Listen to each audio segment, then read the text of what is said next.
Pique-nique dans un jardin et petit cours de golf en famille. Quand soudain...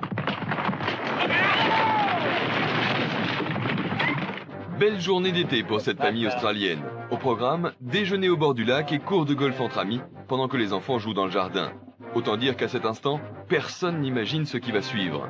Mais soudain, un énorme craquement se fait entendre. Ce n'était qu'un château de cartes qui ne demandait qu'à s'écrouler. Oui, mais comment un arbre de plusieurs tonnes peut-il s'écrouler ainsi en quelques secondes? La réponse n'est visible que de très près. Regardez bien, les bourreaux de ce géant mesurent seulement 5 mm.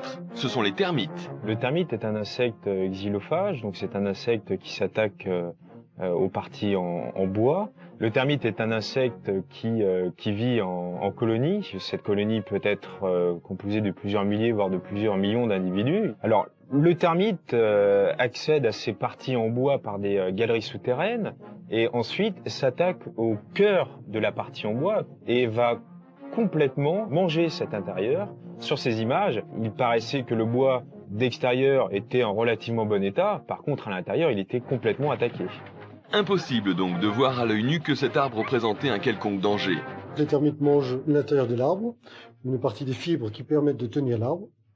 Donc quand ces fibres ont été mangées, il suffit après d'un moindre incident ou d'un petit coup de vent ou d'un petit phénomène mineur qui provoque l'effondrement de l'arbre. Et c'est ce qui s'est passé. Un simple coup de vent a achevé cet arbre rongé de l'intérieur par les termites depuis sans doute plusieurs dizaines d'années. Par chance, personne n'a été blessé. Mais la prouesse des termites aurait pu avoir des conséquences dramatiques. De plus, les arbres ne sont pas leur seule cible. L'arbre est une cible pour les champignons et les termites, mais bien sûr, on retrouve du bois dans les maisons. Donc du bois qui est du bois travaillé, du bois qui n'est plus du bois vivant, donc qui n'a plus de capacité de se défendre contre les termites. Donc là, ce sont des ravageurs redoutables pour les charpentes, pour les planchers et tout ce qu'on trouve en bois dans une maison. Ce très joli château, par exemple, est entièrement rongé de l'intérieur par les termites. J'ai pu voir, notamment dans le sud-ouest, des immeubles attaqués par des termites, à tel point que cet immeuble a dû être rasé, parce qu'il était plus cher de réinjecter de la résine pour remplacer les ossatures en bois que de reconstruire un immeuble neuf. Et tout comme les arbres, des maisons entières peuvent s'écrouler en quelques secondes. Alors que faire? Il est très difficile de pouvoir anticiper ce genre de phénomène. Lorsqu'un termite attaque un arbre comme celui-ci, pour le propriétaire du terrain où est l'arbre, il est pratiquement impossible de visu, à l'œil nu, de pouvoir se rendre compte de l'attaque de cette termitière. D'où le danger, pour quelqu'un qui n'est pas expert en la matière, on ne peut pas se rendre compte de l'état d'attaque de cet arbre. Bien entendu, il existe des traitements antitermites, mais en réalité, très peu de gens y ont recours, car bien souvent, on ne soupçonne même pas la présence de termites dans une maison ou dans un jardin. Or, il y en a beaucoup en France. Seule solution donc, se poser la question et intervenir avant qu'il ne soit trop tard. Scène de détresse à 50 mètres du sol, une grue est en feu. Le grutier s'est réfugié au bout de la contreflèche, il ne peut pas s'en sortir seul. Lundi 12 avril 99 à Atlanta, un incendie s'est déclaré dans une usine de coton en travaux. En quelques minutes, les flammes ont gagné la totalité du bâtiment et se sont attaquées à la grue. Elles ont même atteint la cabine du grutier. Étant donné que le chantier était en flammes, la seule solution, effectivement, c'était de se réfugier sur la leste plutôt que de descendre. Et c'était la seule solution qu'il pouvait avoir. En effet, l'homme a vu le feu arriver et a pu s'échapper à temps. En passant par la contreflèche, c'est-à-dire la passerelle, il a vite rejoint le lest de la grue. Comprenez, le contrepoint en béton situé à l'extrémité du bras. Pour arriver sur cette contreflèche, effectivement, tout est prévu. Il y a passerelle de sécurité avec main libre. Il n'y a aucun risque pour arriver sur la contreflèche. Et si le grutier s'est réfugié là, ce n'est pas par hasard, car les flammes montent très haut. Les flammes montent très haut, oui, effectivement, mais bon, il y a quand même une grande épaisseur de béton et qui l'a protégé donc de cette chaleur. Protégé par le béton, l'homme attend les secours. Une seule solution pour le récupérer, l'hélicoptère, mais difficile de piloter dans ces conditions. Le contexte de l'incendie occasionne des gênes particulières. Tout d'abord la chaleur, qui risque de générer des perturbations, une turbulence. Et ensuite la fumée. Il ne faut pas que le pilote s'enferme dans le nuage de fumée, sinon il perd ses références. Une situation extrêmement délicate, d'autant qu'en contrebas, le feu redouble de violence. Il y a urgence. C'est donc l'hélicoptère le plus proche qui se rend sur les lieux. Malheureusement, ce n'est pas un hélicoptère de sauvetage. Le sauveteur est accroché aux environs de 25 à 30 mètres sous l'hélicoptère Et l'intervention est d'autant plus délicate que cet hélicoptère, comme vous voyez sur l'image, n'est pas équipé pour le secours. Il n'est pas équipé de treuil qui permet de monter ou descendre le secouriste. Ce n'est pas le mécanicien qui peut monter ou faire descendre la personne qui est accrochée en bout de câble. C'est le pilote qui, lui, va devoir déposer, calculer son altitude exacte pour déposer le secouriste sur le contrepoids de la grue. Le pilote, lui, ne voit pas la personne qui est en train de secourir. C'est donc guidé par son mécanicien, ici en équilibre sur le patin de l'hélicoptère, que le pilote tente d'ajuster au mieux sa manœuvre pour déposer le secouriste sur la contreflèche de la grue. Le pilote, malgré ses handicaps, arrive à poser le secouriste sans aucun à-coup et assez facilement sur le contrepoids de la flèche. Une performance pour le pilote qui sera récompensé de ses efforts par la réussite totale de la mission. Harnaché à son sauveteur, au bout d'1 heure et demie d'attente, le grutier va enfin être sauvé. Après une petite balade dans les airs, il sera déposé à une centaine de mètres de l'usine en feu. Par précaution, il sera quand même conduit à l'hôpital où il ne restera que quelques heures. Mais si aux États-Unis les hélicoptères de secours ne sont pas tous équipés de treuil, ce n'est pas le cas en France où cette mission se serait déroulée différemment. Explication. Ça aurait été une opération plus simple avec un appareil de ce type, tout d'abord parce que nous sommes équipés de treuil. C'est le système que vous voyez, c'est-à-dire que ça nous permet de monter et descendre le secouriste près de la personne à secourir. Ni traumatisme psychologique, ni séquelles physiques. Le grutier a depuis cet incendie repris le chemin du travail. Sans doute, du haut de son perchoir, a-t-il appris à relativiser les situations les plus difficiles. Leçon numéro 1, lorsqu'on taquine le requin, mieux vaut ne pas tomber à l'eau. Côte de Cape Cod, États-Unis, 6 heures du matin. Jimmy Dambra et ses amis partent au large pêcher le requin. Une fois en mer, les hommes attachent des carcasses de poissons tout autour du bateau. L'odorat du requin est si fin qu'il peut en effet détecter de très loin une toute petite quantité de sang. Et comme vous le voyez, ça marche. Très vite, un banc de requins affamés les encercle. Mais pour ces amateurs, la pêche, c'est avant tout un sport, un état d'esprit. Alors pas question de tuer les poissons et de les manger le soir même. Une fois qu'ils les ont attrapés, ils les remettent immédiatement à la mer. Seule solution pour prouver leurs exploits, une caméra. Là, Jimmy vient de faire une touche. Un requin bleu d'environ 2 mètres. Le poisson résiste et Jimmy s'amuse un peu avec lui. Mais soudain, l'incroyable se produit.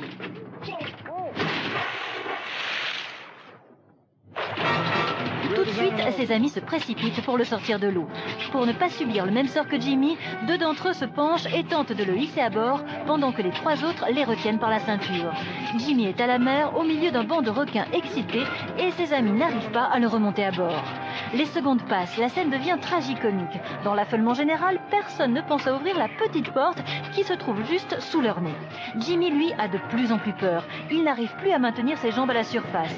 Les requins sont bien là, tout autour de lui, mais il n'attaque pas. Il semble même assez indifférent.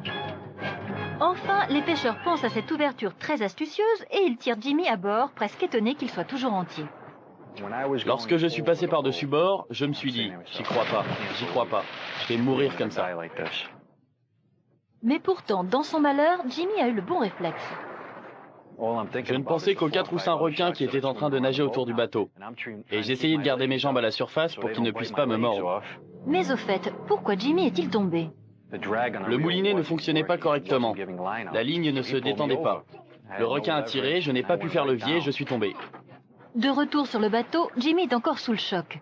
Mais très vite, il se ressaisit et décide de prendre sa revanche. À sa grande surprise, le requin bleu est toujours au bout de sa ligne. Jimmy hésite. Va-t-il le relâcher comme les autres après ce qui vient de se passer?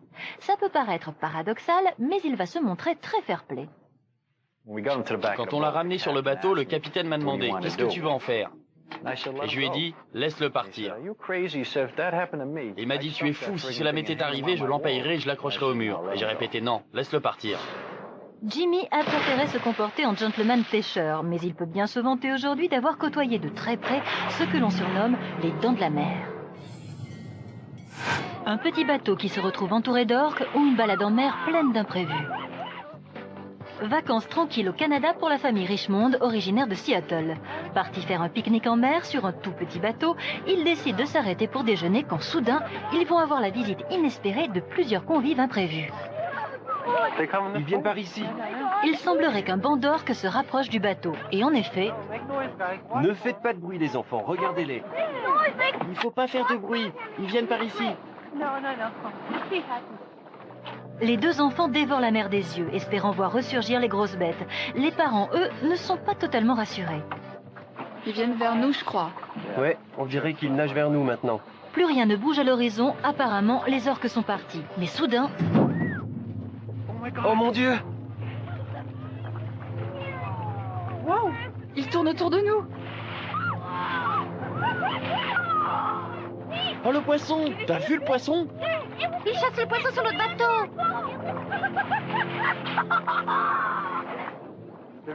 On dirait qu'ils sont sous le bateau. T'as vu le petit là?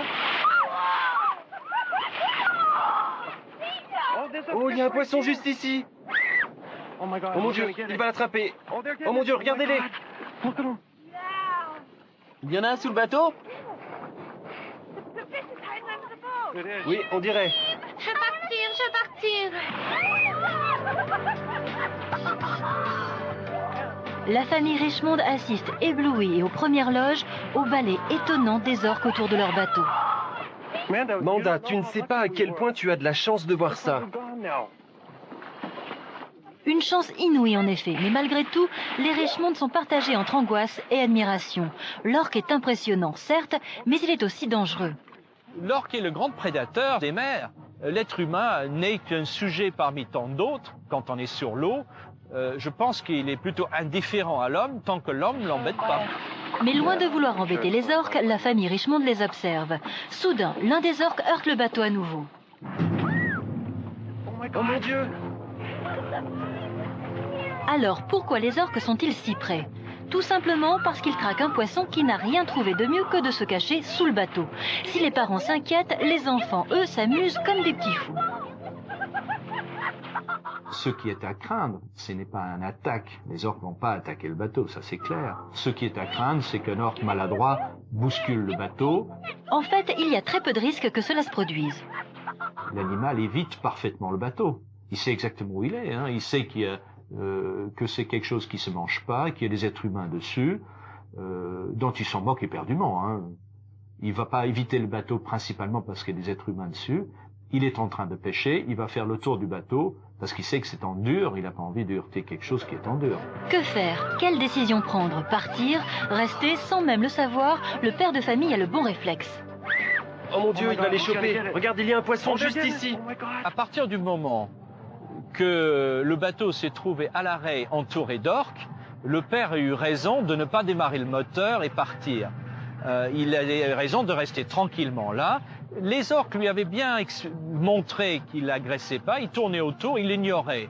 Alors, si le père avait démarré le moteur et par accident l'hélice aurait touché un des animaux, à mon avis, il aurait pu déclencher un mouvement d'agacement, un mouvement de représailles. Or, la puissance des orques est telle qu'un simple coup de queue pourrait pulvériser l'embarcation. Et là, toute la famille se retrouverait à l'eau, y compris les enfants. Si j'étais à bord et mon enfant tombait à l'eau, je serais inquiet. Alors, soyons tout à fait objectifs.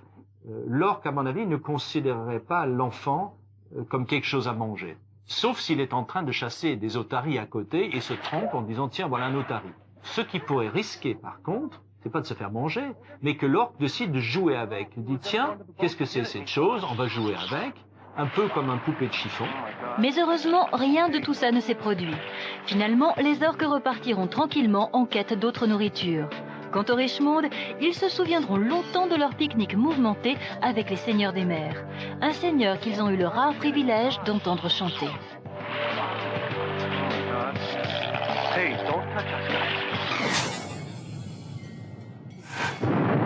Non, vous ne rêvez pas, il s'agit bien d'Harrison Ford en personne. Mexico, tournage du film Danger immédiat avec Harrison Ford. Nous assistons ici à une scène particulièrement délicate à réaliser. Des parrains de la drogue armés de roquettes attaquent un convoi dans lequel se trouve Jack Ryan, alias Harrison Ford, agent de la CIA, qui se retrouve en plein complot entre manias de la drogue. Le réalisateur, Philip Noyce, doit tout prévoir. Il est aidé par une équipe de cascadeurs de choc. C'est l'histoire d'une guerre illégale initiée par le président contre le cartel colombien de la drogue. Certains membres de la CIA approuvent tacitement cette situation, mais pas Jack Ryan. Dans le film, cette scène se passe à Bogota, en Colombie, mais elle a été tournée au Mexique où l'on a reconstitué la petite rue dans laquelle Jack Ryan se fait attaquer. Accident, coup de feu, explosion, le coordinateur des cascades a un rôle clé. Son nom, Dick Zicker. Il y a des projections de métal, des explosifs, des incendies. Les acteurs, enfin tout le monde doit être protégé contre tous ces éléments. Et en plus, tourner dans un endroit si petit ajoute au danger. Il faudra 2 semaines et 117 prises différentes pour réaliser cette séquence.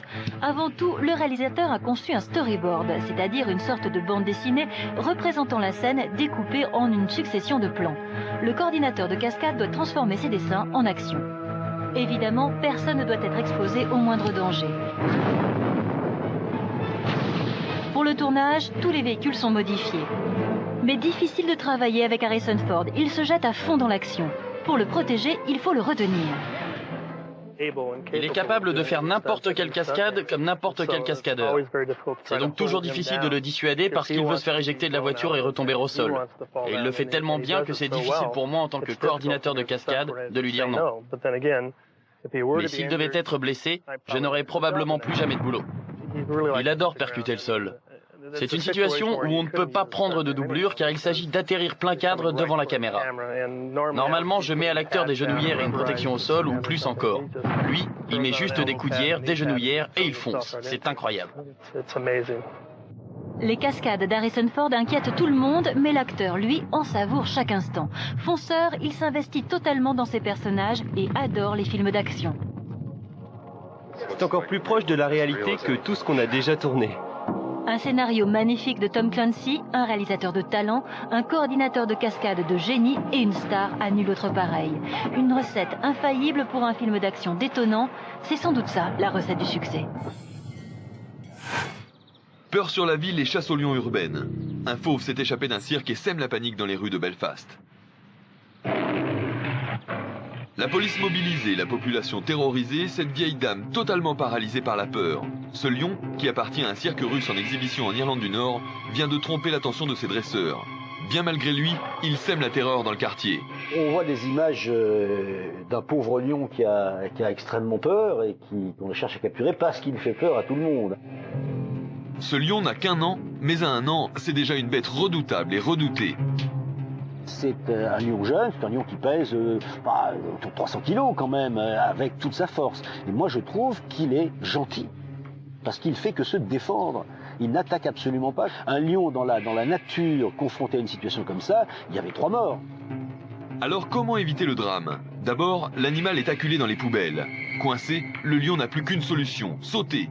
Un saut qui le propulse sur un terre-plein désaffecté, où l'un des membres du cirque va le conduire jusqu'à un mur. Le fauve est désormais encerclé. C'est maintenant qu'il faut agir, et vite. Il n'y a pas de public, donc aucun risque de ce côté. Le directeur du cirque sort son arme chargée de tranquillisant. Non seulement on a l'impression que le type ne vise pas et tire n'importe où, mais ensuite ce qui est très important, c'est qu'il n'y connaît strictement rien, car ces produits mettent du temps à agir. Et il faut laisser le lion s'endormir tout doucement, et lui foutre la paix à ce moment-là. Si on l'énerve, on va retarder d'autant l'effet de la piqûre, parce que l'effet va être contrarié par l'énervement de l'animal.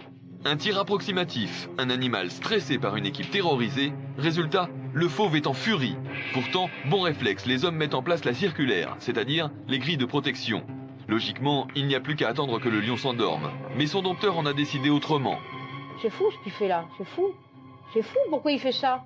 Regardez, il l'affole complètement. Au lieu de rester en dehors et de le calmer. À partir du moment où ils avaient la circulaire, qu'il était dans la circulaire, il n'a pas à rentrer le gars, il faut calmer sa bête. Avoir de la viande et puis le faire rentrer tout doucement dans le tunnel. Viens mon bébé, viens. Diana Moreno est l'une des plus célèbres dresseuses de fauves.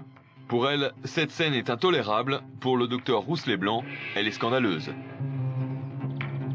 S'il y a des gens de cirque qui regardent ces images, ils vont être profondément outrés, parce que ça c'est une méthode brutale, violente, qui n'a plus lieu et qui est assez déshonorante pour ceux qui l'emploient. Je pense que là il s'agit, sans vouloir être péjoratif, il s'agit de quelque chose qui se passe dans les pays de l'Est, où les gens sont beaucoup plus durs avec les animaux, sont partisans d'un dressage en force, et non pas du dressage en souplesse qu'on connaît maintenant dans la plupart des cirques de France et d'Europe.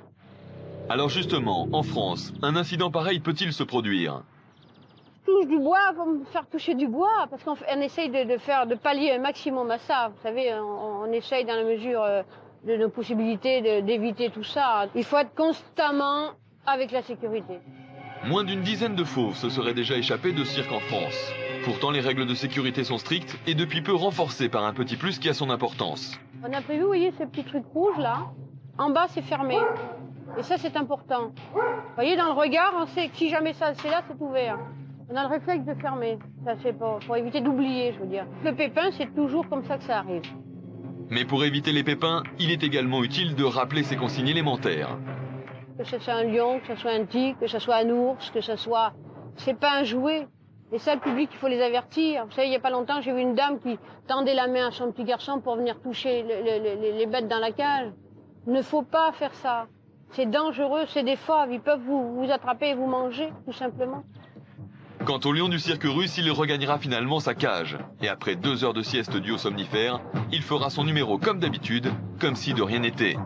The show must go on, c'est vrai aussi pour les animaux.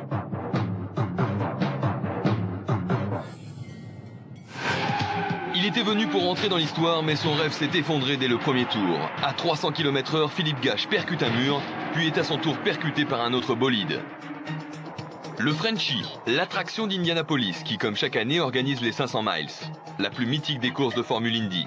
Depuis 1914, aucun Français n'y avait participé. C'est donc en star qu'est accueilli Philippe Gache. Indianapolis, c'est comme par exemple si on prenait les 24 heures du Mans. En soi, gagner Indy, c'est comme gagner les 24 heures du Mans. C'est une épreuve phare unique au monde.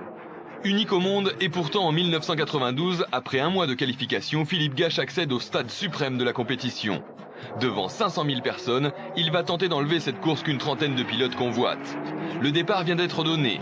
Les bolides, plus gros et plus puissants que des Formule 1, viennent à peine de s'élancer sur la piste, quand dès le premier tour, c'est l'accident.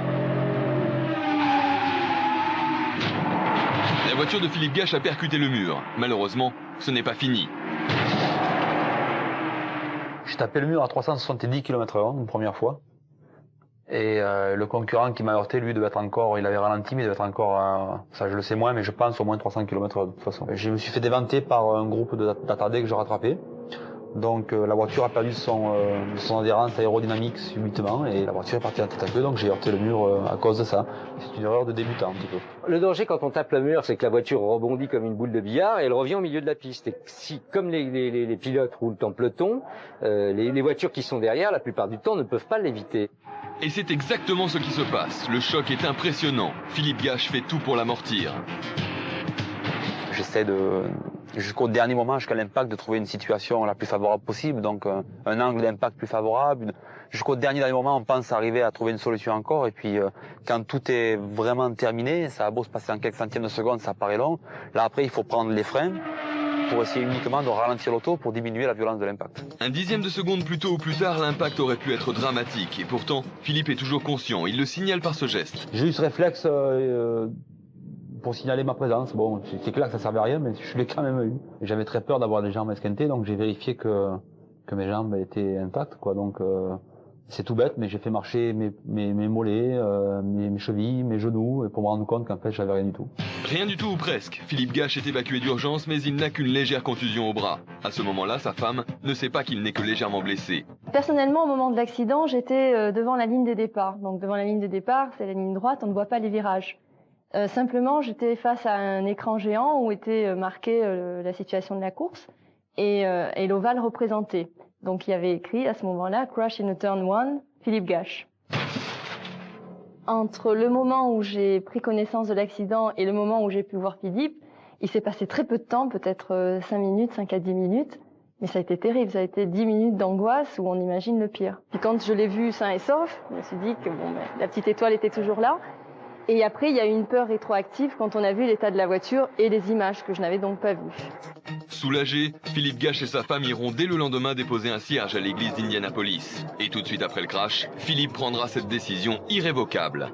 C'était la première et la dernière course qu'il ait fait en Indy. Plus jamais d'IndyCar, Philippe Gache s'en est fait le serment. Aujourd'hui, il poursuit sa carrière de pilote automobile dans des courses d'endurance ou des courses sur glace. Ce jour de 1992 reste gravé dans sa mémoire, même si pour lui, ce n'est qu'un simple accident de parcours qui fait partie des risques du métier.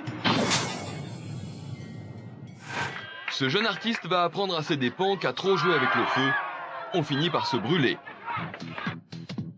Petite soirée entre amis pour l'anniversaire de Mike Buckner. Ce soir, il a 25 ans. Ça se fête et ça mérite même un petit peu plus. Dans une ambiance détendue et bon enfant, Craig, l'un des meilleurs amis de Mike, lui a réservé une surprise, un numéro de cracheur de feu.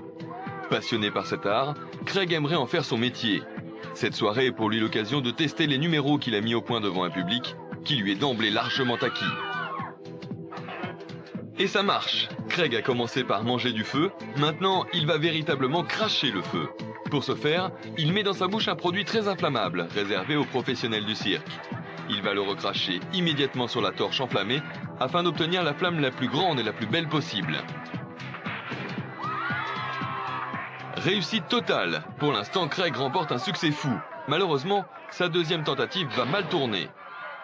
Le visage de Craig est en feu. Heureusement, deux de ses amis parviennent très vite à éteindre les flammes qui gagnaient déjà ses cheveux. Résultat, si les sourcils brûlés, mais par chance rien de grave. Alors comment un tel accident a-t-il pu se produire? Par rapport à ces images, moi j'ai envie de dire que c'est un débutant. Je vois... Donc là, voilà, là il lâche la baguette. C'est quelque chose à jamais faire parce qu'il fait peur au public. Première erreur donc. La deuxième erreur, donc il prend du produit. C'est là où il avale et il va essuyer avec son torchon. Il crache une première fois. Donc il a du produit qui lui coule sur le visage. Il va donc ressuyer une deuxième fois.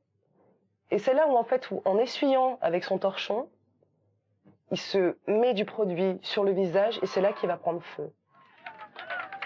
Pour moi, il a beaucoup de chance de s'être sorti de cette histoire, on va dire, indemne. Parce que il aurait pu avoir le visage, les cheveux, ses vêtements auraient pu vraiment prendre feu.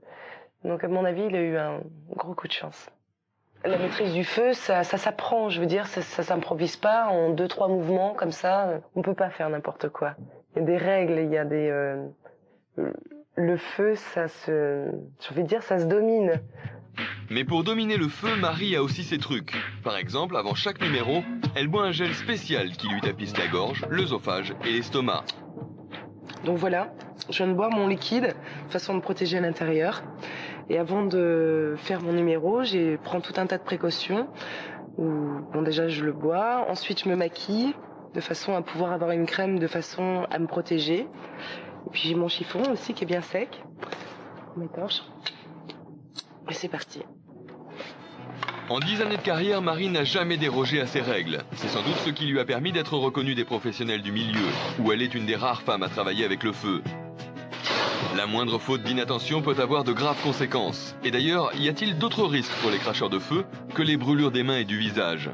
Ce qu'il faut dire, c'est que le risque à long terme n'est pas tellement celui des brûlures que celui des lésions pulmonaires, car le produit qu'ils mettent dans la bouche forme des gouttelettes qui peuvent entraîner des lésions respiratoires, une fibrose pulmonaire définitive qui est beaucoup plus handicapante qu'une brûlure légère. Cracheurs de feu, jongleurs, trapézistes, les métiers du cirque comportent tous des risques que les artistes connaissent. Ils travaillent jour après jour à les minimiser. Le secret? Répéter, régler, minuter.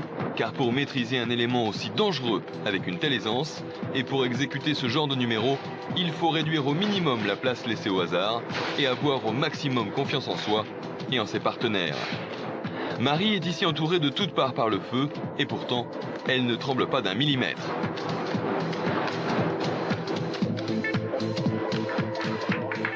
Craig, lui, devra donc encore travailler beaucoup avant de pouvoir, en toute sécurité, donner des spectacles devant un public, aussi choisi soit-il.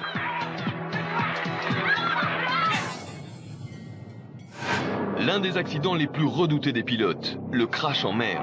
Quand il survient, il faut savoir réagir. Pour ça, une seule solution, l'entraînement intensif.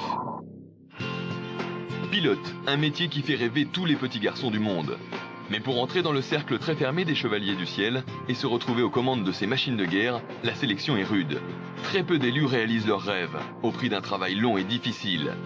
Formés avant tout pour des missions de défense, les pilotes assurent également des opérations de secours en mer dans des conditions parfois extrêmes. Leur formation se doit donc d'être polyvalente. Étape incontournable et pourtant redoutée de tous les pilotes, l'entraînement à la survie en cas de crash. Le seul centre en France habilité à donner cette formation s'appelle le C100, ou Centre d'entraînement à la survie et au sauvetage de l'aéronautique navale. Le but de ce centre, parer les pilotes à toute éventualité, simuler des accidents et leur apprendre à réagir vite, encore plus vite que leurs propres réflexes, mais avec calme et détermination. Pour en savoir plus, une équipe de Plein les Yeux a suivi l'un des stages. Au départ, 14 élèves pilotes. Au programme, 4 jours d'exercice et de mise en situations extrêmes. Le stage que vous allez suivre cette semaine est un stage initial. Il est destiné à des jeunes gens qui intègrent les écoles du personnel volant de la marine. Ceux-là sont destinés à faire une carrière de pilote s'ils réussissent effectivement. Le stage est obligatoire dans leur formation. S'ils le ratent, ils ne pourront pas obtenir le brevet de personnel volant. Gros challenge donc pour les stagiaires qui sauront au terme du stage si oui ou non ils seront pilotes. Direction, la piscine d'entraînement. Premier jour, premier exercice, l'apnée. Vêtus d'une combinaison de pilotes, de leur casque et de leurs chaussures, les stagiaires accompagnés et surveillés par un moniteur apprennent à nager sous l'eau avec leur matériel et à retenir leur respiration le plus longtemps possible. Les moniteurs brouillent volontairement les repères pour que les stagiaires retrouvent toujours la direction de la surface. Bien entendu, ils sont là aussi pour intervenir si les choses tournent mal. Mais la plupart du temps, à ce stade, les élèves font déjà preuve d'un self-control impressionnant. Il faut dire que l'enjeu est énorme. Pour moi, ce stage est très important puisque mon objectif, c'est d'essayer d'être pilote de chasse. Et la réussite à ce stage conditionne la suite des événements, quoi. Deuxième jour et difficulté croissante pour les stagiaires qui vont devoir passer l'épreuve la plus difficile du stage, la gloute. La gloute, c'est cette cage de fer. Ce n'est pas un engin de torture, mais la réplique exacte à l'intérieur d'un cockpit d'hélicoptère. Les élèves vont y prendre place et être immergés dans la piscine. En tout, ils ont 10 kg de matériel sur le dos et un canot de sauvetage accroché aux fesses. Ils vont devoir s'extraire de la cabine et regagner la surface. Dernières instructions. Donc la position de départ, c'est la main extérieure sur la poignée de référence cabine et la main intérieure sur le cornon radio. Donc vous êtes dans cette position en attente. Vous ventilez tranquillement, ok? Quand vous êtes paré à gauche et à droite, j'annoncerai, on est parti pour une première cabine à plat. La cabine va partir et là, première chose à faire, ce sont les actions vitales. On enlève le cornon radio, on passe la gage de la porte, le coup de coude dans la porte et tout de suite, on vient récupérer sa référence cabine. Et c'est parti pour une première plongée. D'autres suivront, de plus en plus difficiles. Là encore, les conditions de sécurité sont maximales. À l'intérieur de la cabine, 2 instructeurs et au fond du bassin, 2 plongeurs qui surveillent la bonne marche de l'exercice. Les instructions sont catégoriques. Une fois au fond du bassin, les stagiaires doivent rester 30 secondes sans bouger, une éternité. Puis, s'extirper de la cabine, nager le plus loin possible pour éviter les pales imaginaires de l'hélicoptère et enfin, remonter à la surface. Le tout dans le calme le plus total. Mais l'exercice ne s'arrête pas là. L'exercice le plus difficile qui a été constaté par les stagiaires, c'est l'exercice de cabine immergée retournée, qu'ils vont d'ailleurs effectuer. Donc la cabine, elle descend, elle va se retourner à 180 degrés. Les stagiaires donc vont avoir la tête en bas, ils vont être attachés sur leur fauteuil, il va y avoir plein de bulles à l'intérieur de la cabine, ils vont être désorientés. Et là, donc, le but, ça va être de sortir de cette cabine sans difficulté. Et donc pour sortir de cette cabine sans difficulté, il va falloir qu'ils aient la main en référence cabine et de pouvoir sortir de cette cabine sans problème. Une fois au fond, même consigne. 30 secondes sans bouger et seulement une fraction de seconde pour se repérer afin de regagner la surface au plus vite. Et pour rendre l'épreuve encore plus difficile, les élèves pilotes la subiront ensuite dans le noir total. Pas question alors de perdre ses moyens ou de voir ressurgir des angoisses enfouies au plus profond de soi. Dans ces conditions aussi, il faut être rapide et efficace. Impression à chaud. C'est très bizarre, surtout de nuit. En fait, vous avez la cabine qui s'enfonce dans le noir, et il y a tout le brouhaha de bulles et de tout ce bruit en fait qui se crée, et après c'est le calme. Et alors là, on se remémore tout le briefing de l'instructeur pour sortir et être à l'aise. Le 3e jour, les stagiaires apprennent à gérer une évacuation en vol par parachute. Là aussi, les choses peuvent mal tourner. Il faut s'y préparer. Tels des poupées de chiffon, ils vont être mis dans toutes sortes de situations difficiles. Le but, savoir se libérer de son parachute et nager tout en étant traîné par l'avion, ou encore être prêt à réagir au cas où le parachute vous entoure et vous étouffe. Enfin, dernier jour de stage, ultime étape, la sortie en mer. Les élèves vont alors être confrontés à des conditions réelles de sauvetage dans une eau à 7 degrés. À ce stade, il ne s'agit plus de sauver sa peau, mais d'apprendre à sauver celle des autres. Dernière phase, l'hélitroyage. Puis viendra le verdict. Excellent. Tous les élèves du stage que nous avons suivis ont été reçus. Et pour savoir si ces stages ont une efficacité concrète, nous avons posé la question à un ancien élève du C100. Ce genre d'accident m'est arrivé il y a un peu moins de 2 ans. J'étais en finale sur un quai et il y avait pas mal de vent ce jour-là. Une rafale de vent m'a plaqué sur l'eau. Entre le moment de la rafale de vent et le moment où je me suis posé sur l'eau, il s'est établi à peu près 5 à 6 secondes. J'ai ouvert ma porte et là, j'ai vu l'eau qui montait vers moi. Et j'ai eu l'action réflexe de prendre une bonne respiration, ce qui m'a permis après de m'en sortir, d'avoir le temps de réagir pour sauver ma peau. C'est grâce aux exercices de gloute que j'ai effectués au C100 que je m'en suis sorti. J'ai effectué 5 stages gloutes lorsque j'étais encore militaire. Ce style d'exercice que nous voyons à l'écran, je l'ai effectué des dizaines et des dizaines de fois. Et quand cette aventure m'est arrivée en réalité, j'ai agi par action réflexe avec tous les automatismes que ces stages avaient pu me donner. Et c'est ce qui m'a permis de m'en sortir. Preuve formelle que les stagiaires ne sont pas malmenés en vain. Une fois pilotes, les élèves du C100 seront obligés d'y revenir régulièrement au cours de leur carrière pour effectuer des stages de remise à niveau. Quant à ceux qui parmi eux deviendront pilotes de chasse, ils découvriront en plus la gloute de chasse, reproduction d'un cockpit d'avion de chasse, et apprendront d'autres gestes qui peut-être un jour leur sauveront la vie. L'une des pannes les plus redoutées des pilotes, un train d'atterrissage qui ne sort pas. Dans ces cas-là, une seule solution, faire avec les moyens du bord. 19 mars 99, aéroport de Genève. Un avion de ligne en provenance de Barcelone se présente à l'atterrissage. Mais la tour de contrôle est très vite avertie d'un problème grave. Le train d'atterrissage avant refuse de sortir. À bord, 200 personnes. À terre, tout le monde retient son souffle. La vie des passagers et de l'équipage est entre les mains du pilote. Il doit maintenir le nez de l'avion en l'air le plus longtemps possible et le faire basculer lentement vers le sol. Christy Picrez était dans la tour de contrôle ce jour-là. Il a fait un passage bas pour qu'on puisse vérifier la roue avec les jumelles. Et puis à ce moment-là, on a vu qu'elle n'était pas dehors et il a fait un deuxième passage pour en fait essayer de la sortir manuellement. Puis c'était toujours pas dehors. Dans la tour, une cellule de crise se met en place. Le pilote va atterrir sans train d'atterrissage avant. Mais il va réussir la manœuvre avec brio. Résultat, de gros dégâts matériels, mais 200 passagers sains et saufs. Alors que s'est-il passé? Pourquoi ce train d'atterrissage est-il resté bloqué? Il semblerait que c'est un déflecteur derrière le train principal qui permet d'éviter les projections de cailloux au niveau des moteurs qui se seraient cassés et qui auraient bloqué la sortie du train au niveau de la cage de train. Heureusement, le pilote va exécuter son atterrissage à la perfection. Et quand on sait qu'un avion de cette taille pèse environ 300 tonnes, on comprend la difficulté de la manœuvre. Le pilote doit faire une approche totalement normale. Et dès l'instant qu'il pose, c'est de tenir le plus longtemps possible avec le manche, le nez élevé, et gentiment rendre la main dès l'instant qu'on sent que le nez redescend gentiment pour éviter qu'il y ait un choc brutal de la partie avant de l'avion avec le sol. Donc au fond, ce qu'on appelle un kiss landing avec le nez. Kiss landing ou atterrissage doux comme un baiser. Mission accomplie en tout cas pour le pilote qui a dû tourner une bonne heure au-dessus de Genève avant de pouvoir se poser. Au sol, il fallait renvoyer tous les avions sur d'autres aéroports et préparer un tapis de mousse. Le rôle, c'est d'empêcher des formations d'étincelles, respectivement d'inhiber un incendie de kérosène. Résultat, un lit de mousse de 15 mètres de large sur 1 km de long. C'est assez peu courant. Beaucoup d'aéroports en Europe y ont renoncé. Car l'opération coûte cher, très cher, environ 100 000 francs. Mais la vie de 200 passagers n'a pas de prix. Et ce jour-là, les secours n'hésitent pas. Si au sol c'est le branle-bas de combat, dans l'avion les passagers n'emmènent pas large. Gisèle Vouilloz était à bord de l'appareil en difficulté. On nous a simplement dit calmo, calmo, calmo, qu'on devait rester calme. Mais bien sûr, dans des situations pareilles, c'est des fois pas toujours très évident de rester calme. Surtout quand on ne comprend que le français alors que le personnel de bord ne parle qu'anglais ou espagnol. Et quand vint le moment de l'atterrissage, le pilote a commencé à faire le décompte par 2 minutes, 1 minute, 30 secondes. Et à ce moment-là, le train d'atterrissage s'est posé.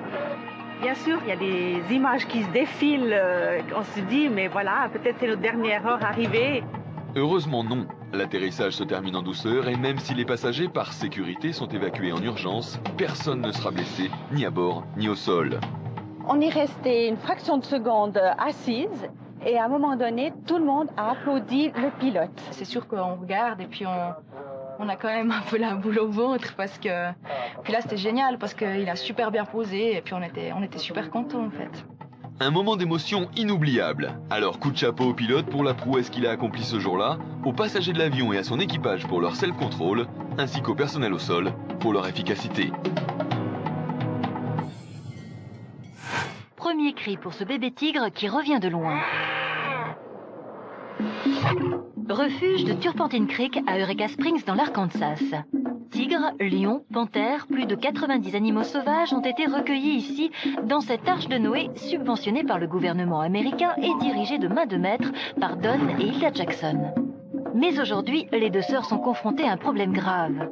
Un tigre de Sibérie, une espèce très rare, vient d'avoir un petit.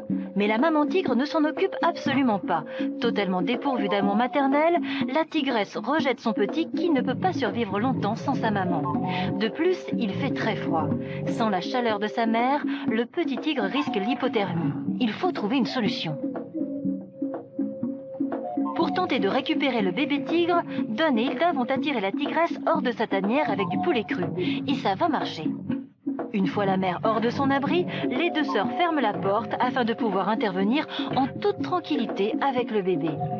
Elles n'ont plus ensuite qu'à ouvrir la trappe qui donne directement accès à l'abri des tigres et à récupérer le petit. Il est dans un état critique, complètement gelé, et l'on dirait même qu'il ne respire plus. Sans grand espoir, Hilda va tout tenter pour le ramener à la vie. Elle l'emmène au chaud, lui fait du bouche à bouche et le frictionne avec des serviettes. Rien n'y fait, le bébé tigre ne réagit pas. Hilda et sa sœur ne savent plus quoi faire. Ne voulant pas perdre espoir, elle continue à le frictionner.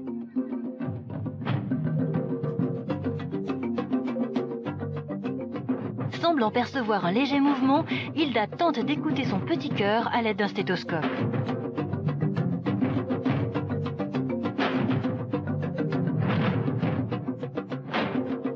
Il y avait beaucoup de bruit dehors, on ne pouvait pas entendre. Il semblerait en effet qu'il y ait un très léger battement de cœur. Le bébé serait-il en train de revenir à la vie? Apparemment, oui, car soudain... Il bouge là, non? Oui. Oh merci mon Dieu. Cette fois, ça y est, le bébé est sauvé. Bon travail.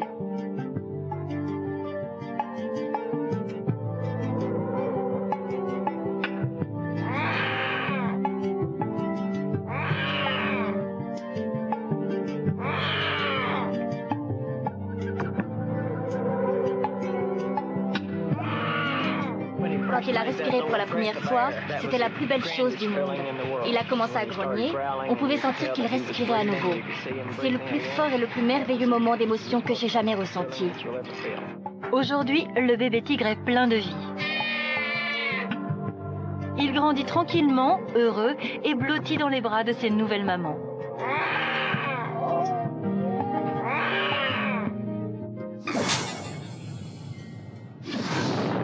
Un réservoir d'essence est en feu. Ces pompiers texans pensaient avoir maîtrisé l'incendie quand soudain la cuve explose. Une seule issue, la fuite. Nous sommes à Trois-Rivières, une petite ville du Texas. Un jour comme les autres, juste un peu plus chaud. 12h30, la sirène retentit dans la caserne des pompiers. Un feu d'hydrocarbures s'est déclaré dans un réservoir d'essence situé au milieu des champs et servant à alimenter les tracteurs.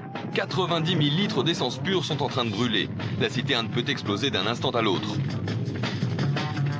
David Villarreal, journaliste caméraman, est lui aussi envoyé sur les lieux pour couvrir l'événement. Il filme tout d'abord d'une distance raisonnable, mais il ne peut s'empêcher de se rapprocher progressivement de la cuve. Pour étouffer l'incendie, les pompiers utilisent de la mousse, mais il est difficile de la faire pénétrer à l'intérieur de la citerne. Les ouvertures de la cuve sont trop petites. Ils parviennent néanmoins à déverser plusieurs tonnes de mousse sur les flammes qui diminuent peu à peu. Après plusieurs heures de lutte, les pompiers s'accordent une pause. Tout danger semble écarté. Mais le feu est sournois, surtout lorsqu'il s'agit d'hydrocarbures, et soudain...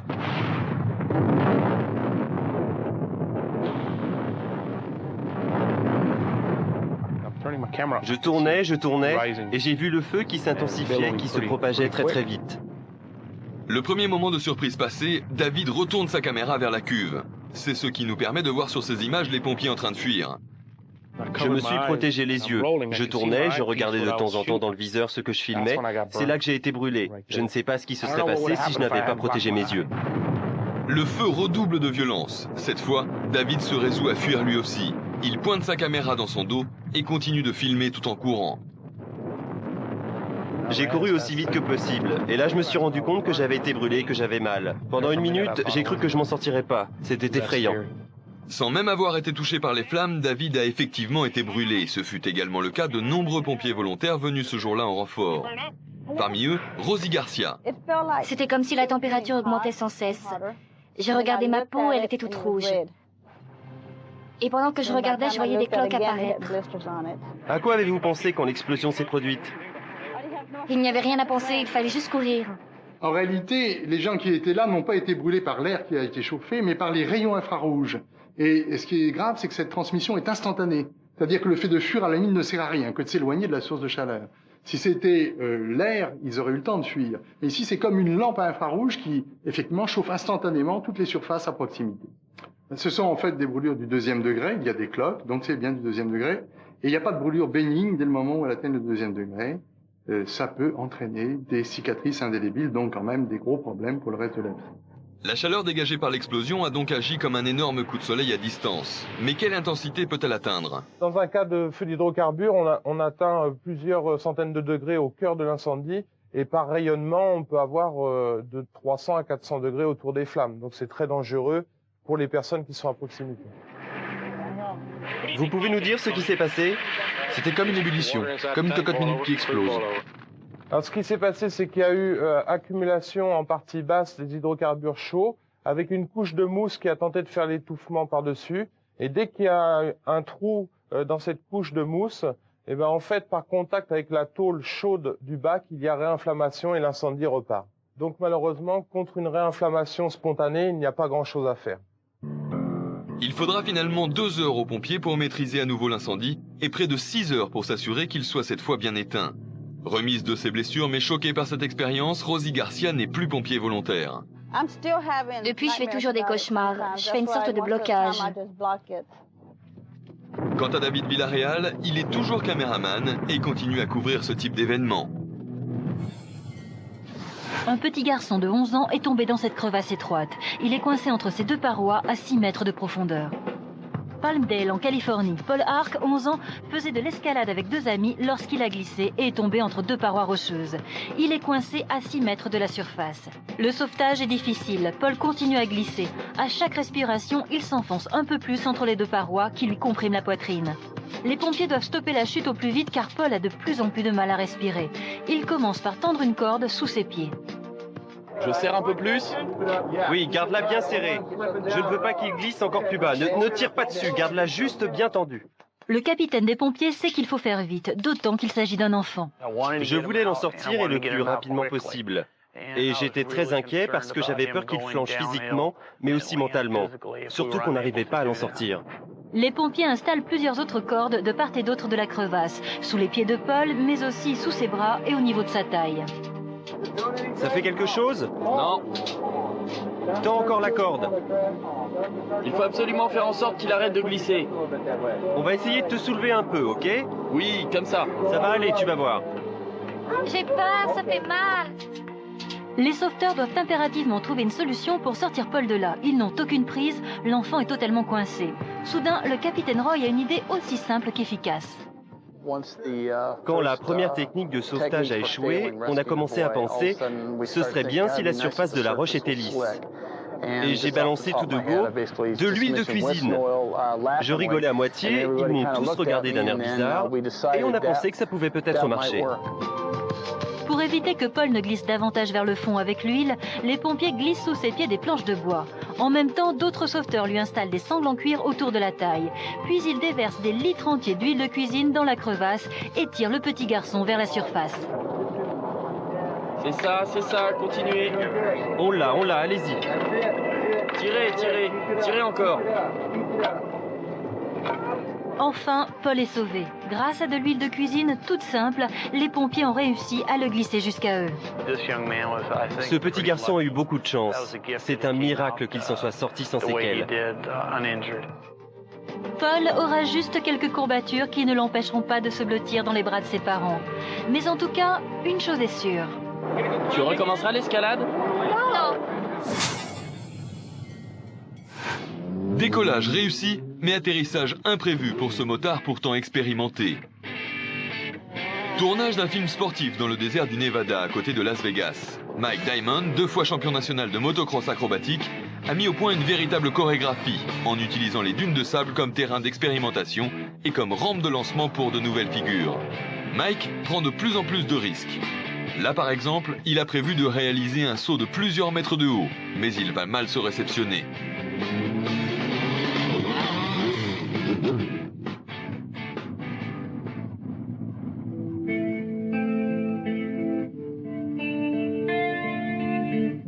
Mike est inconscient. L'équipe de tournage se précipite. Heureusement, il reprendra connaissance assez vite.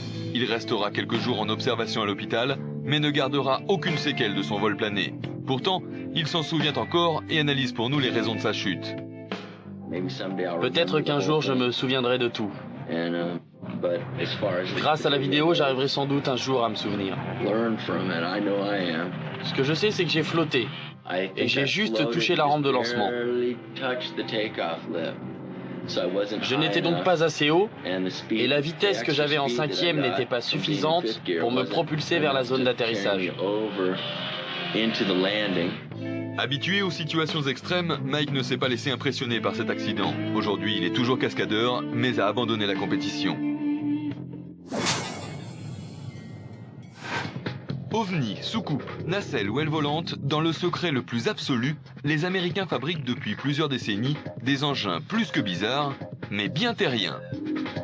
Malgré les apparences, nous ne sommes pas dans un remake des Envahisseurs ou de la Guerre des Étoiles. Tous ces engins volants existent ou ont existé réellement. D'ailleurs, mis à part leur aspect futuriste et leur capacité à se déplacer dans les airs, ils ont peu de points communs. Nous sommes dans les années 50-60, en pleine guerre froide. Les grandes puissances mondiales cherchent à s'intimider. Elles imaginent alors des engins bizarres comme cette curieuse machine, l'Avrocar. Ce qui frappe avant tout, c'est sa forme d'ovni. Explication. Juste après la guerre, il y avait une mode des soucoupes volantes, donc on a essayé de concevoir des avions ayant cette forme et avec l'espoir que ces avions aillent beaucoup plus vite que les avions qui avaient été développés jusqu'à présent avec des configurations classiques. L'engin était prévu pour atteindre la vitesse de 480 km/h, mais la réalité fut tout autre. Il a connu des problèmes de stabilité et il y avait une perte de puissance importante qui fait que finalement l'Avrocar n'a jamais vraiment quitté le sol. Cet engin-là, en revanche, l'a bien quitté, lui. Il s'agit du William X-Jet, mis au point par l'armée américaine dans les années 70. Après décollage vertical, ce scooter des airs à réaction pouvait voler pendant 30 minutes à la vitesse de 90 km/h. On le voit se faufiler entre les arbres et atterrir presque n'importe où. Révolutionnaire, mais dangereux. Apparemment, il suffit de monter dessus et de le mettre en marche pour partir, mais en fait, on a un réacteur entre les jambes. En ce qui concerne la stabilité, ça peut poser un certain nombre de problèmes. Il faut savoir le piloter. Ce n'est peut-être pas aussi maniable qu'on pourrait le souhaiter. On n'est pas très loin de la science-fiction. D'ailleurs, nous avons eu l'occasion de voir des véhicules beaucoup plus simples que celui-là dans différents James Bond. Autre engin, plus récent celui-ci, qui semble débarquer tout droit de l'espace, le CIFER.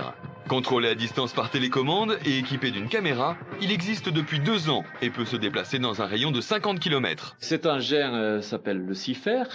C'est un hélicoptère sans pilote qui est propulsé par 2 hélices qui tournent en sens inverse.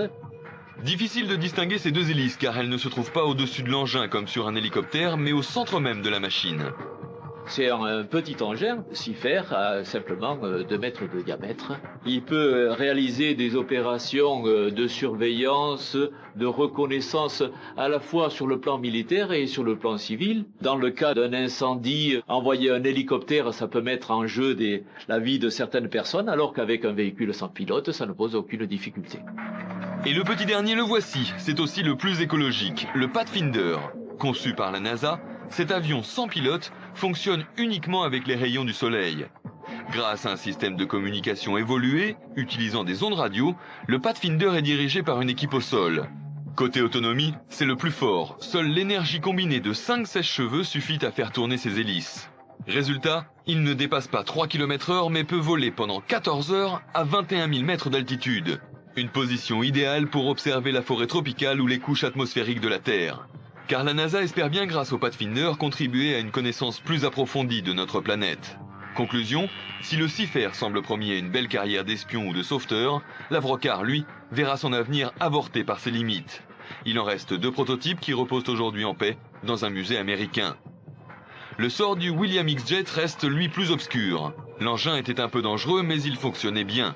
Les tests auraient été interrompus pour raisons budgétaires.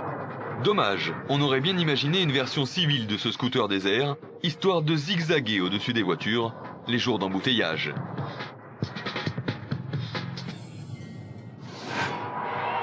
Roue contre roue, épaule contre épaule, à 70 km/h, il arrive que les sprints dérapent. Sud de l'Italie, 16 mars 1999, 7e étape de la classique Tirrena Adriatico. Nous sommes au cœur du peloton. À quelques kilomètres de l'arrivée, les coureurs sont encore groupés. Ils sont une centaine de cyclistes professionnels à aborder ensemble le sprint final. L'occasion pour chacun d'essayer de se détacher pour remonter le peloton et emporter le morceau. Vitesse moyenne 70 km/h. Dernière chance, dernier effort, dernier tour de roue, lorsque tout à coup... Mario Cipollini a chuté en premier. Il nous explique. Une chute dans un sprint, malheureusement, c'est une chose normale, fréquente. Ça fait partie des risques de notre métier. Cette situation, cette position est délicate, et c'est pour cela qu'il nous arrive de tomber. Et tomber violemment en l'occurrence. Le responsable, c'est lui, Fabio Baldato, un coureur italien qui, voyant qu'il se faisait remonter, s'est rabattu brusquement sur sa droite. Oui mais voilà, à sa droite il y avait Giuseppe Palumbo et Mario Cipollini, qui foncent tête première dans les barrières de sécurité. C'est dangereux, on peut vraiment se faire mal. On peut se fracturer tout le corps, des blessures qui pourraient nous condamner un jour à arrêter de courir. Bilan, Cipollini est à terre et avec lui 12 autres coureurs, dont 3 seulement seront hospitalisés pour des fractures. Baldato n'a rien de cassé, pourtant pour lui, la course est finie. Le jury a bien disqualifié Baldato, jugé responsable de cet accident. Mais pour moi, disqualifier ne suffit pas. Il faut être plus sévère, punir sur une longue durée, pour dissuader ceux qui se comportent de la sorte. Les dommages qu'ils causent peuvent être irréversibles. Surtout que dans un tel accident, le danger peut surgir de partout, même du ciel. Regardez bien, l'un des vélos devient un véritable danger pour les coureurs. C'est le vélo de Minelli. Il s'est d'abord accroché à la barrière, puis il a rebondi, traversé le couloir avant de frapper Palumbo de plein fouet. C'était un véritable projectile qui traversait la route. Pour tenter d'expliquer les raisons de cette chute, nous sommes allés rencontrer un spécialiste en la matière, André Pousse. Avant d'embrasser la carrière d'acteur, il avait choisi celle de cycliste professionnel. Pour lui, pas de doute, à ce stade de la course, les héros sont épuisés. Explication. Le sprint à une arrivée est dangereux pour une raison très simple. C'est que déjà à une arrivée, on est fatigué. Et il faut aller au bout des ressources pour faire l'effort pour gagner dans le sprint. Or, comme on est fatigué, on ne contrôle pas toujours exactement la rectitude. On est là, on fait un effort, un gros effort, il y a un gars qui arrive, on dit je vais le battre et puis on bouge. Et l'autre il en fait autant, et il arrive, on se touche, et boum. Dans ces moments-là, on n'a pas l'instinct de freiner.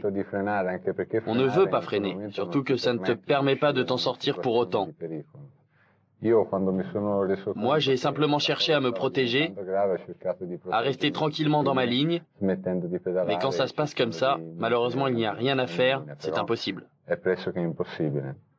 Des chutes en cyclisme, il y en a en moyenne dans une course sur 4. Mais il y a aussi des vainqueurs. Ici, c'est le néerlandais De Jong qui a remporté l'épreuve. Quant aux blessés, ils sont tous rétablis. Mario Cipollini, lui, a presque aussitôt repris la compétition. Pour le bel Hidalgo, le chouchou de ces dames, cette chute n'est qu'une broutille. D'ailleurs, le surnom que lui donnent ses fans est Super Mario. Il faut bien assumer.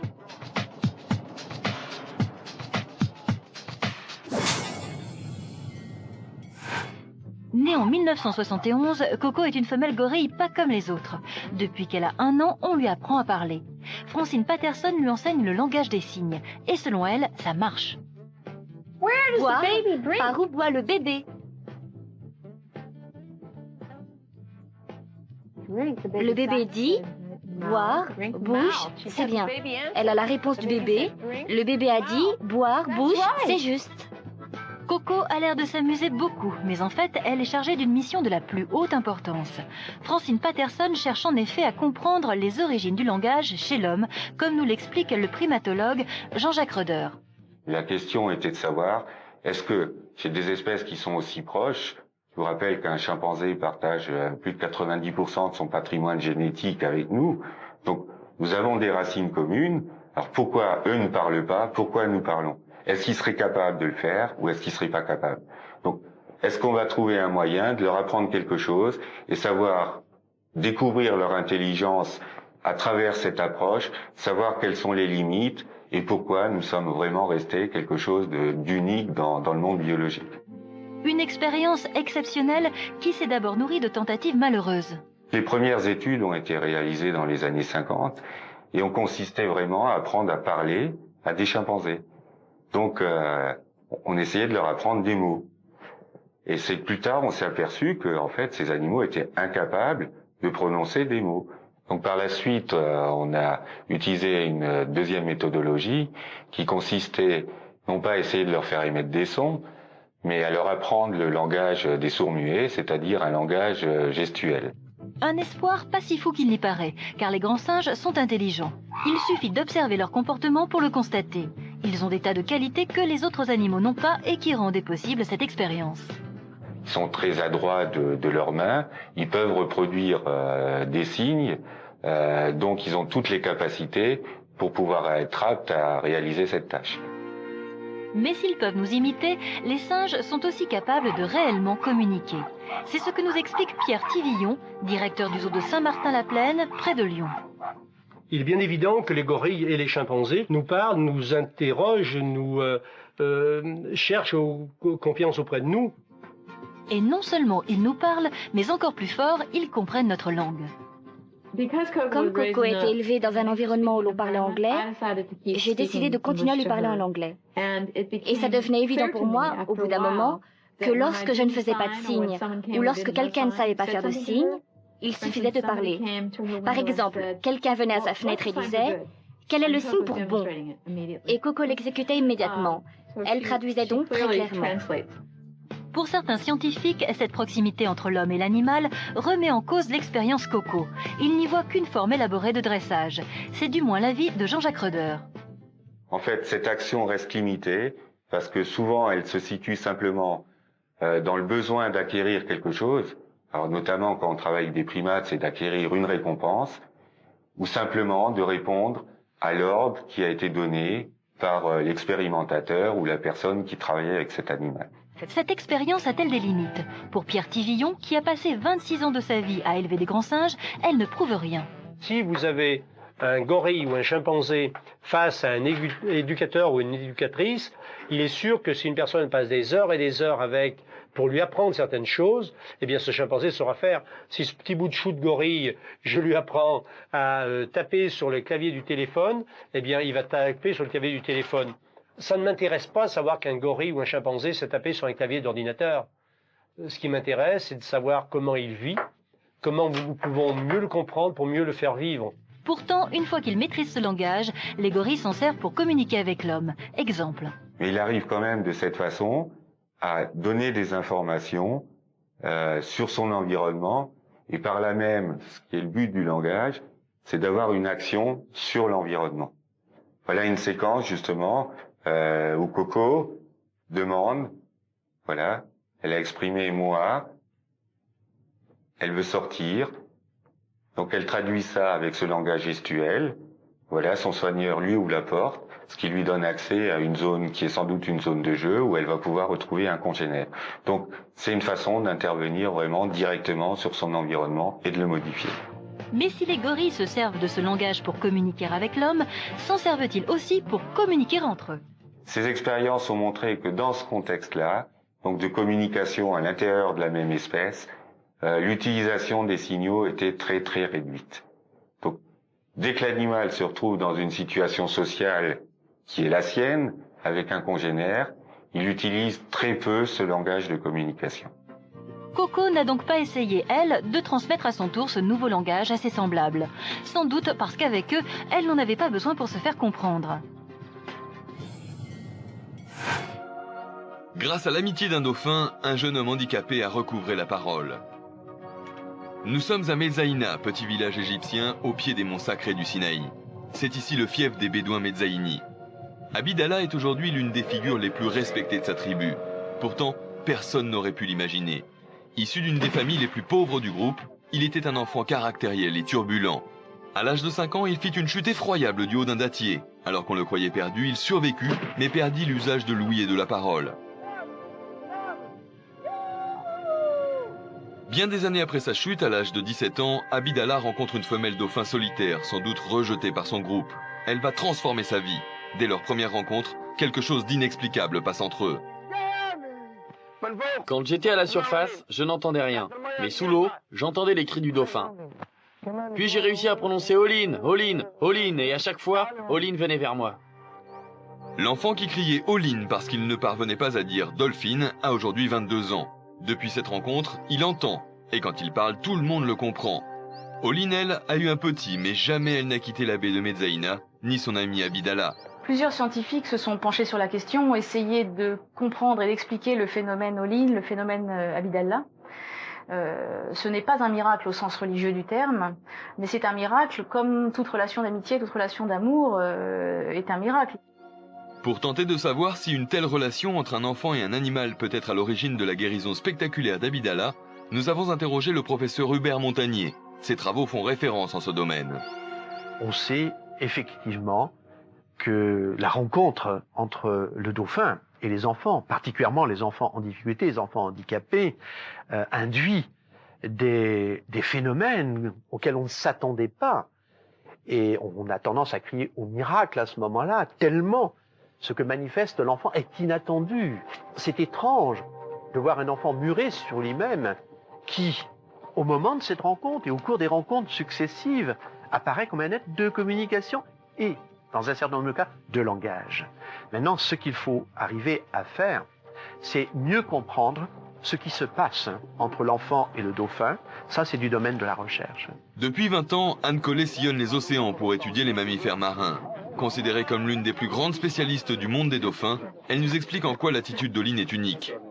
On a compris pour certains dauphins solitaires, en fait, qu'il s'agissait d'adolescents qui avaient abandonné leur groupe pendant une certaine période, qui normalement forment des bandes d'adolescents pendant plusieurs années de leur vie, et puis ensuite qui réintègrent une famille, un groupe, selon qu'ils soient mâles ou femelles. Ce qui est peut-être le plus étonnant dans cette histoire, c'est justement que Olin soit revenu avec son petit. Parce que jusqu'à présent, tous les cas de dauphins solitaires que nous connaissons, ce sont vraiment des animaux seuls, adolescents la plupart du temps, mais en tout cas, jamais on n'a connu le cas d'une femelle qui revenait près d'une plage et continuait à entretenir des relations avec les humains alors qu'elle avait déjà un petit. Il y a 5 ans, Abidallah était encore sourd-muet. Il était peut-être le plus malheureux de son village. Aujourd'hui, grâce à Olin, il en est le porte-parole, connu dans tout le Sinaï, et rayonne de bonheur. Sans doute parce que lui seul a compris le mystère d'Olin et qu'il sait qu'elle restera toujours à ses côtés. Et dire que ce devait être une petite balade bien tranquille. Rivière Whoopsipinicon, dans l'Iowa, un après-midi d'été. Tina Chesmore décide d'emmener Sarah, sa fille de 13 ans, et l'une de ses amies, Johanna, faire une petite balade en bateau. Mais très vite, la promenade a tourné au cauchemar. Le moteur du bateau est tombé en panne et Ken Doty, le pilote, n'a rien pu faire. Entraîné par le courant, le bateau s'est retrouvé pris dans un tourbillon au pied d'un barrage. À bord, tout le monde s'accroche tant bien que mal. Sur la rive, les voisins, impuissants, leur lancent des gilets de sauvetage, car le bateau menace de se retourner. Logiquement, le courant créé par le barrage devrait repousser l'embarcation. Mais des pluies torrentielles ont fait monter le niveau de la rivière. Cet excès d'eau provoque au pied du barrage un courant contraire qui ramène systématiquement le bateau dans les tourbillons du déversoir. L'embarcation et ses occupants sont donc prisonniers du courant. Sans hésiter, Richie et Psy foncent à leur secours. Le courant était très violent. Elle devait vivre un véritable drame. Elle pensait sans doute au pire. On n'avait pas de plan d'action, mais on voulait juste les sortir de là. Aucun plan d'action, mais une grande détermination. Richie essaie d'abord de leur lancer des cordes, mais les 3 passagères ont beaucoup trop peur de lâcher l'embarcation pour se risquer à les attraper. Le bateau tangue de plus en plus, il peut se renverser d'un moment à l'autre et Sarah ne sait pas nager. Malheureusement, quelques secondes plus tard, le bateau se retourne, entraînant avec lui ses 4 passagers. Ken Doty, le pilote, parviendra très vite à regagner la rive à la nage, mais Tina et les 2 fillettes ont disparu. Sur la rive, c'est la panique, et dans leur petite barque, Jeff et Richie scrutent le barrage quand soudain, la tête de la petite Sarah émerge des tourbillons.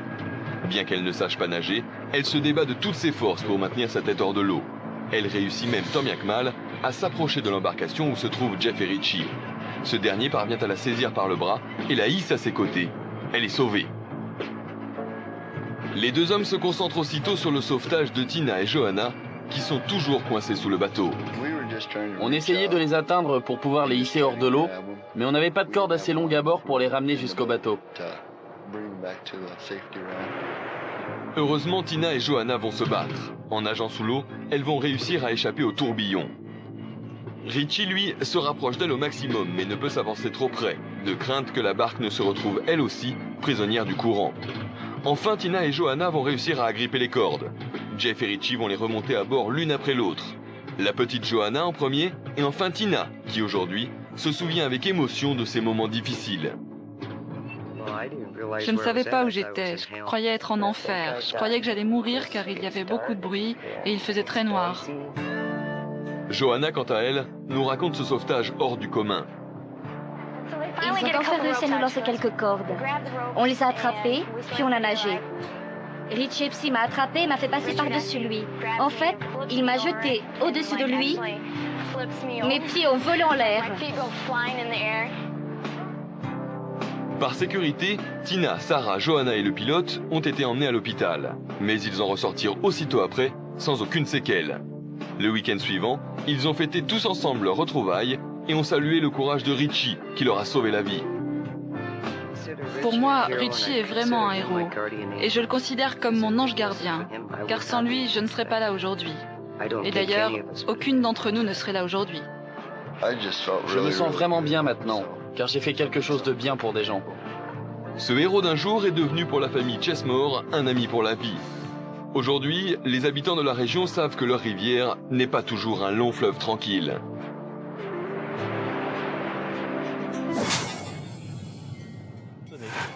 Non, ce n'est pas un extraterrestre, mais le nouvel animal domestique à la mode au Japon. Il fallait y penser. Après les Tamagotchi, les nouvelles bébêtes qui font fureur dans les foyers japonais, ce sont les méduses. Rien de tel pour être branché que d'avoir chez soi des méduses dans un aquarium. Elles évoluent très calmement et les observer paraît-il très bon pour le moral. Le monde marin est différent du monde réel. Quand je suis énervée, je me déstresse en regardant mes méduses. Nous assistons ici au repas d'une méduse, et force est de constater que ces animaux marins translucides et gélatineux, de la race des cnidaires, sont assez fascinants à observer.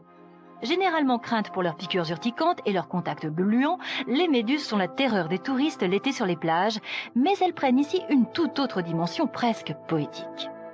D'autant que les Japonais poussent le zèle jusqu'à les faire changer de couleur, non pas en leur faisant ingurgiter des colorants, c'est totalement interdit, mais tout simplement en changeant la couleur de la lumière qui éclaire leur aquarium.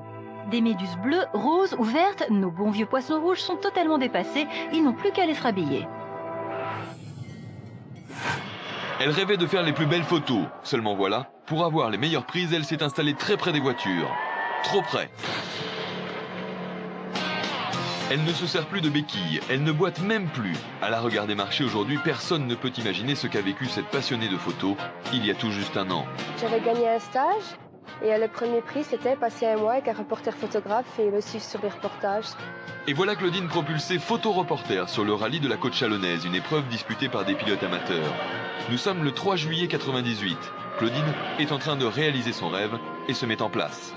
Je m'étais placé à un point assez stratégique pour pouvoir voir les voitures arriver de face vers moi et de ce fait avoir des photos bien nettes. Parce que moi c'était mon premier reportage et je voulais le réussir, quoi. Il est 15h10 lorsque surgit la voiture numéro 62. Le choc est très violent. Claudine est à terre, les gens se précipitent. J'étais placée sur le côté de la route. Mais bon, je pensais pas que c'était dangereux, parce que bon, il y avait déjà une trentaine de personnes qui étaient déjà installées. Une dizaine de voitures étaient déjà passées sans qu'il y ait de problème, donc je pensais être en sécurité à cet endroit-là. Voilà, donc je suis placée juste ici. J'ai sûrement vu la voiture arriver dans l'objectif et j'ai eu le réflexe de me lever, mais j'ai pas eu le temps de partir. Ça a été très très vite. Je me souviens pas du tout de ce qui s'est passé lors de l'accident. De rien du tout. Mais ces images sont là pour témoigner. La voiture de Jean-François Michelot est sortie de la route à près de 150 km/h. Il se souvient. L'accident est arrivé, je peux le dire bêtement. Je roulais assez vite, à vive allure, et en sortant d'un virage gauche, je suis parti en glisse. Elle a décroché du train arrière, et puis bon, je n'ai pas pu la maîtriser. Et c'est là que j'ai heurté Claudine. Quand je suis sorti du virage, elle était dans la trajectoire, donc je ne pouvais pas l'éviter. Malgré la violence de l'accident, Claudine s'en sortira très bien. La liste de ses blessures est longue, certes, mais finalement sans gravité au regard d'un tel choc. J'ai eu une fracture du bassin, j'ai eu une fracture des côtes, j'ai eu une contusion de l'épaule avec coiffe sous-épineux, j'ai eu un traumatisme crânien avec perte de connaissance, et bon, quelques contusions multiples, c'est-à-dire des bleus, des cicatrices dues au bout de verre, et voilà. Aujourd'hui, l'enquête est en cours. Claudine et Jean-François, qui ne s'étaient pas revus depuis l'accident, se sont enfin rencontrés. Mais que ressent-on dans une telle situation? Je lui en veux pas spécialement, ça peut arriver à n'importe qui. Bon, en plus, je savais très bien que c'était un rallye amateur, donc il y avait des risques quand même. Non, je lui en veux pas spécialement. Pour faire un rallye, on recherche la vitesse, donc bon, mais il faut avoir quand même des limites. Quand on n'a pas de limites, il arrive malheur. Tous deux redoutaient cette entrevue. Mais après avoir parlé de l'accident, et après avoir vu ces images pour la première fois, la jeune fille et le pilote sont en fait soulagés. Bonjour. Ça va bien? Bien et vous? Depuis le mois de juillet? Ça va, merci. Forme? Ça va, ça peut aller. Ouais. Ouais, on a repris le travail, tout va bien. Il fallait sans doute qu'ils se parlent pour exorciser ce souvenir. Car pour chacun, c'est clair, ça va mieux.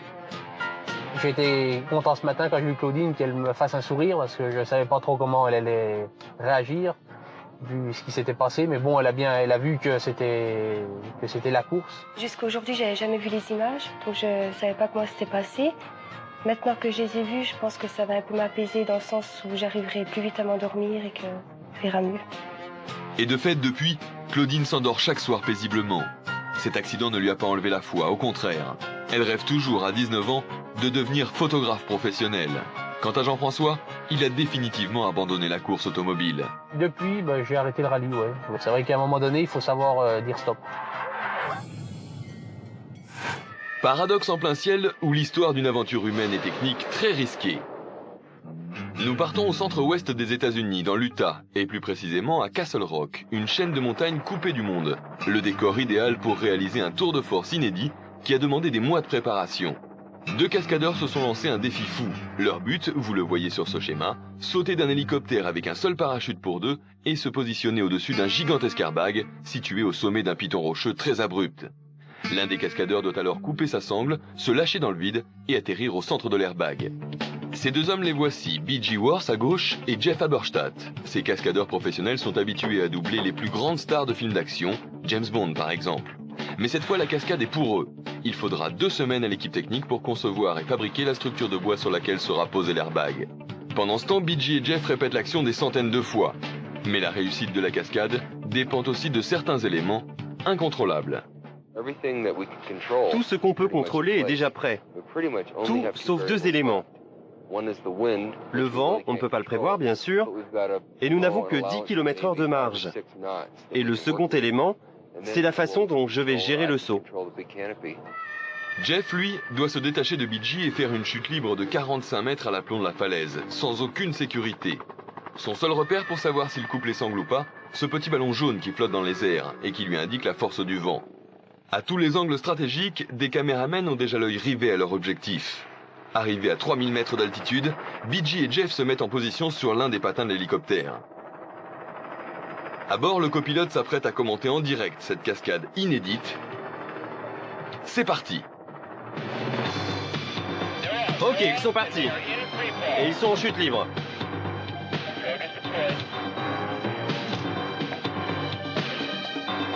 Ok, ils ouvrent le parachute. Voilà, ouverture a été très dure. Tout a l'air bien, restez prêts. Ils se mettent en position, mais il y a un sacré vent. Hein. Restez prêts. Il faut qu'il continue comme ça. Jeff doit maintenir sa position. Ok. Restez prêts. Bon, on dirait qu'ils ne vont pas sauter.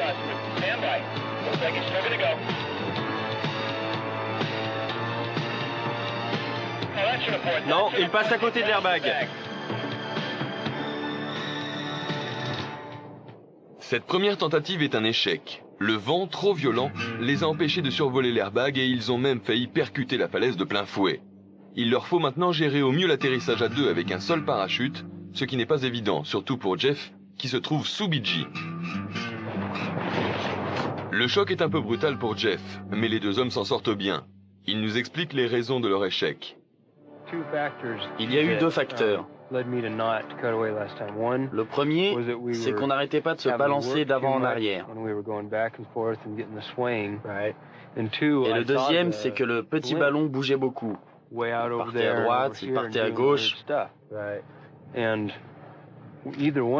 c'est pour ces deux raisons que j'ai décidé de ne pas sauter. BG et Jeff sont déçus, mais ce n'est pas dans leur tempérament de baisser les bras. Dès le lendemain matin, ils décident de tenter à nouveau l'expérience.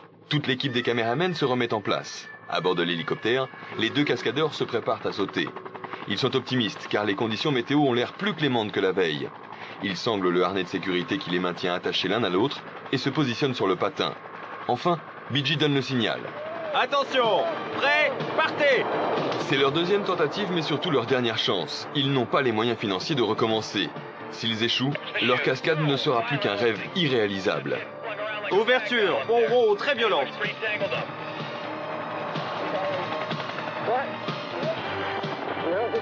On dirait que Jeff est une poupée de chiffon bringalée dans le ciel. Attention les gars. Attention, ils ont peut-être des problèmes. Ils sont presque au-dessus de l'airbag. Restez prêts. Il a lâché. Cette fois, c'est réussi. Jeff est tombé pile au milieu de l'airbag. Toute l'équipe se précipite pour le féliciter. Jeff, lui, est fou de joie. BG atterrit à son tour et laisse exploser sa joie. Très vite, les deux partenaires se précipitent sur leur talkie-walkie pour se féliciter mutuellement. Hey BG, t'es là? Jeff, c'était super. Tout a été parfaitement contrôlé, c'était magnifique. Oui, merci. On peut rentrer à la maison maintenant. J'arrive. Et merci à tout le monde. Bon boulot.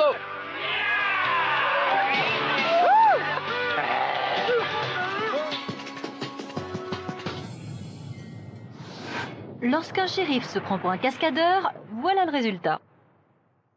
Cette famille de Salt Lake City vient d'être réveillée par un shérif déterminé, mais plutôt maladroit. Il traquait un voleur quand la course-poursuite a mal tourné.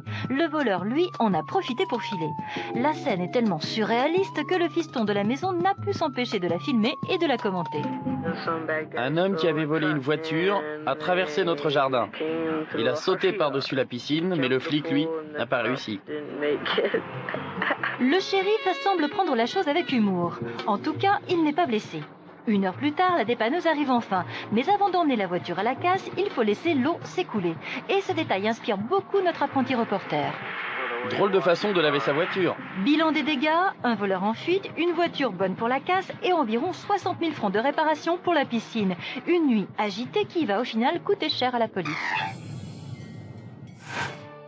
Sauvée par un pompier, cette toute petite bête revient de loin. Toute une brigade de pompiers s'est mobilisée pour venir en aide à de toutes petites victimes, une portée de chatons. À l'aide d'un stéthoscope de médecin, l'un des pompiers écoute le mur pour arriver à les localiser. Depuis plusieurs heures, de petits miaulements sortent de ce mur, mais personne n'arrive à savoir où ils se trouvent précisément. Il semblerait que leur panier soit tombé du grenier entre deux parois. En tout cas, ils sont bien vivants, on les entend. Seule solution, évidemment, percer le mur. Encore faut-il savoir exactement où ils sont pour ne pas leur faire mal. Vous pouvez les voir de là-haut? Oui, ils sont complètement coincés, dans une sorte de tuyau en forme de coude. Après avoir déterminé précisément où ils se trouvaient avec le stéthoscope, les pompiers vont percer un trou dans le mur, juste au-dessus des chatons. Du grenier, leur maître surveille les opérations et guide le pompier. Je peux descendre encore un peu plus bas? Ok. Cette fois, ça y est, la brèche est ouverte. Allez, qui veut sortir le premier? Viens là, toi. Enfin, le pompier va sortir les petits chats un à un. Ils ont un peu faim, mais ils sont en pleine forme. Le premier chaton remporte un succès fou et le deuxième ne tarde pas à arriver. En fait, ils étaient tout au fond du tuyau. Ils ne pouvaient pas s'en sortir seuls.